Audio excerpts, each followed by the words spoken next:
Disney's Star Wars The Acolyte episode 7 is basically episode 3 with just slightly more information. I feel like they should have not shown episode 3 and just waited and had this episode instead, and maybe that would have gone over better because honestly, I episode 3 was what kind of put me off the show, and this did not improve matters at all.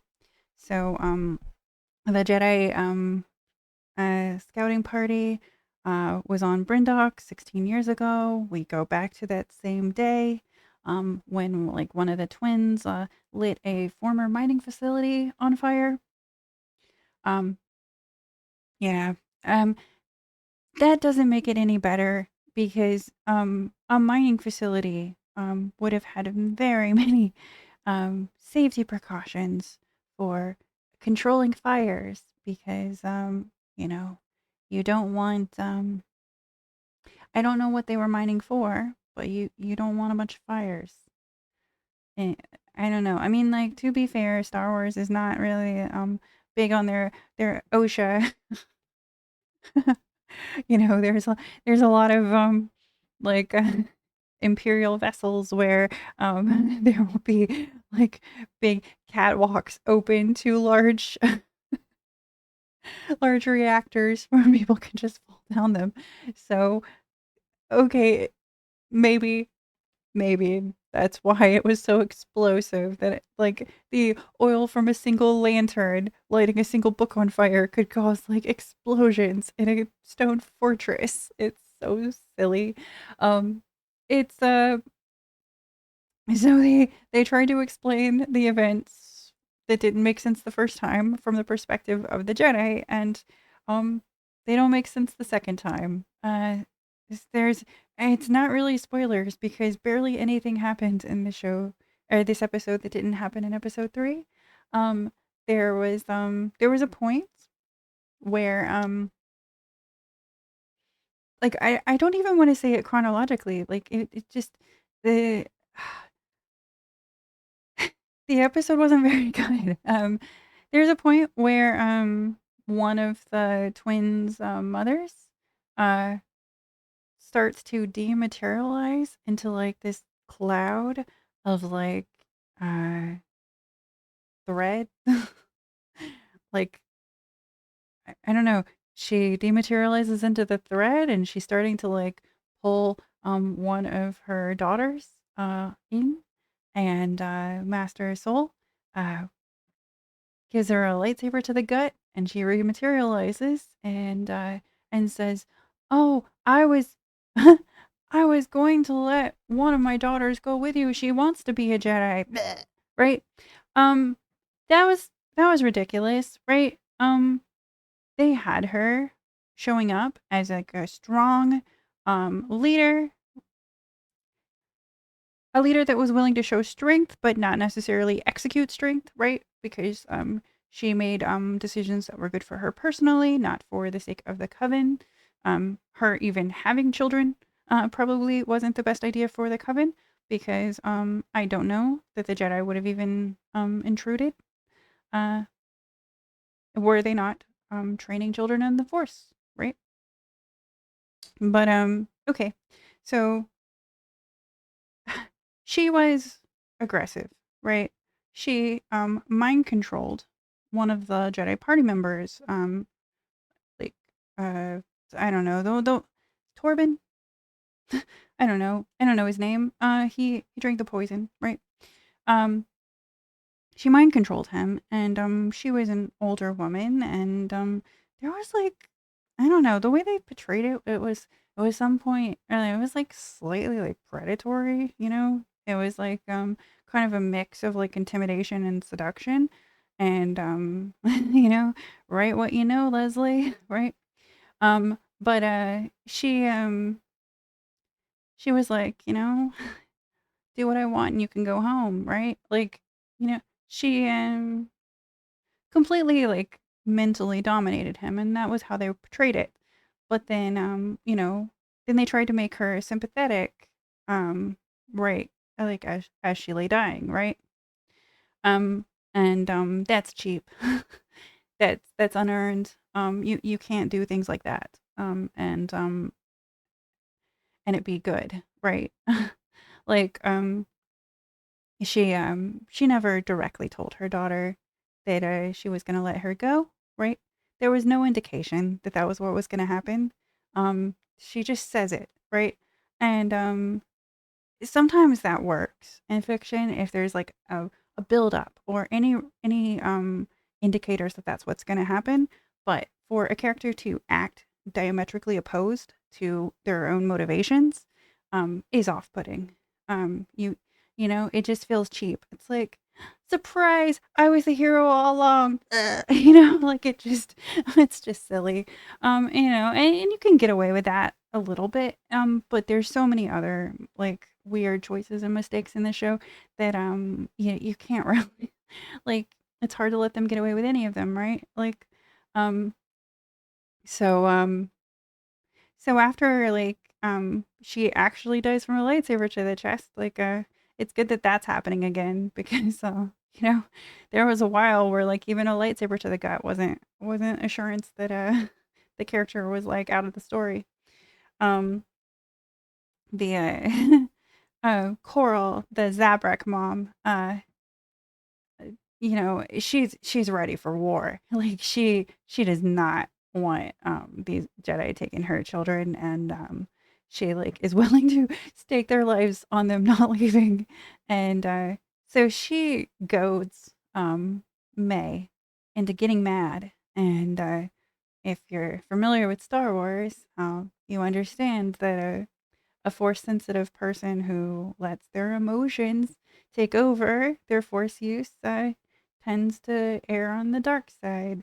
So it's kind of explained away that like that, you know, hey, maybe May's a good person. She just fell to the dark side because her mom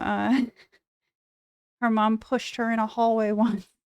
But it's like, come on, they had been training them for years. I mean, they were still like children, but and then, you know, fine.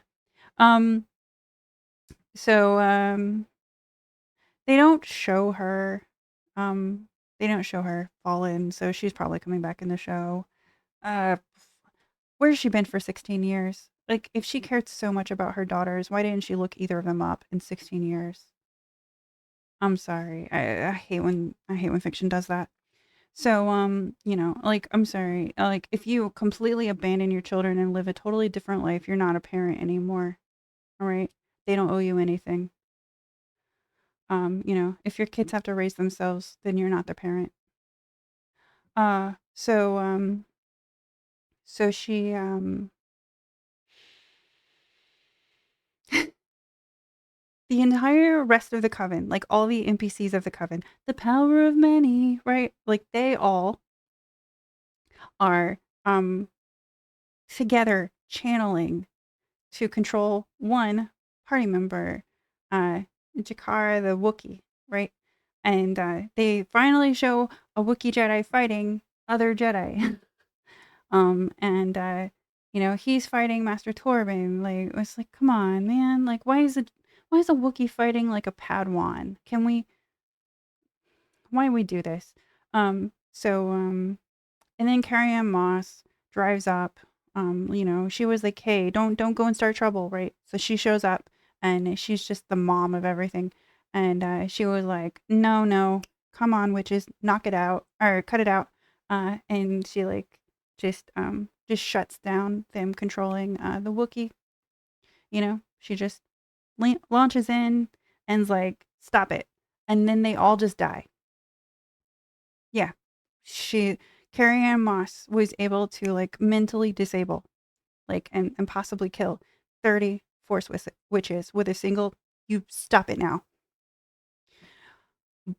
But in the beginning of the show, she's killed with a butter knife in a bar cuz like she was caught off guard. Like so power dynamic wise, May uh the you know, one of the force twins it was stronger than Carrie Ann Moss, who was stronger than her entire coven. Like this is the This is the power dynamic that they've established on the show. So that makes Darth Thirsttrap considerably more powerful than an entire coven of space witches. Right? Is that how that works? It's a silly show.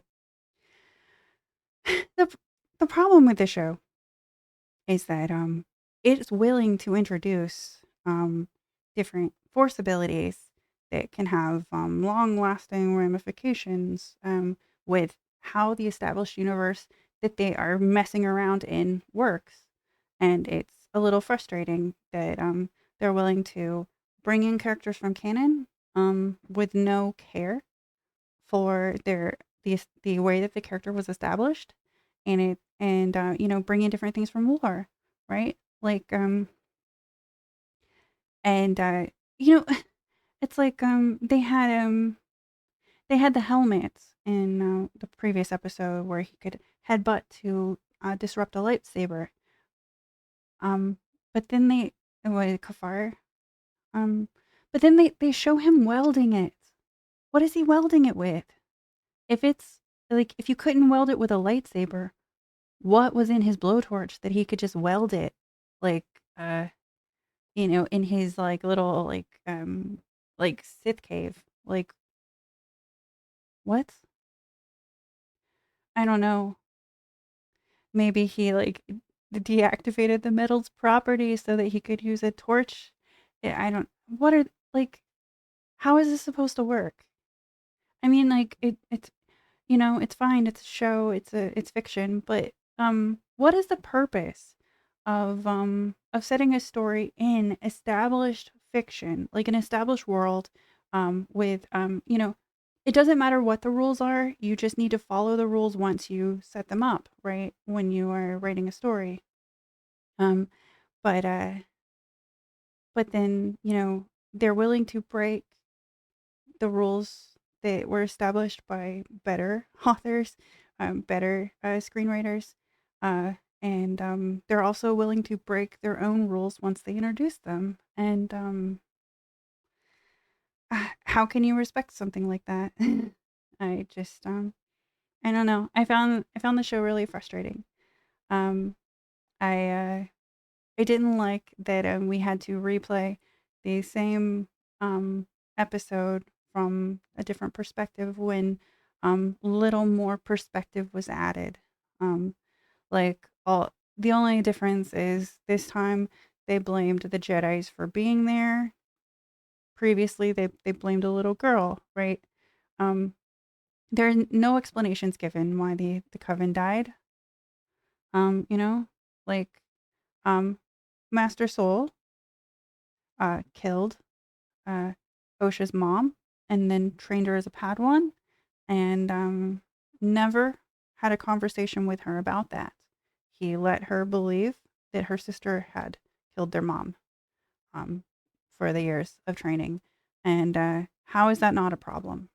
Oh, yeah. And then Carrie Ann Moss, which was established as a reasonable character for no reason, at the end on the ship, decides to lie about the events that took place to the council, which is just completely against what like a master Jedi would do. The point of the council is to let them know the information and decide what to do with it. Like, it's not good or bad. You don't act on emotions. You don't make decisions for yourself. It's up for debate. But she didn't want Soul to lose the Padawan that lives were lost for him to gain. And I guess the rest of the show is going to show what a mistake that was. But did we need 7 episodes to show that that was a mistake?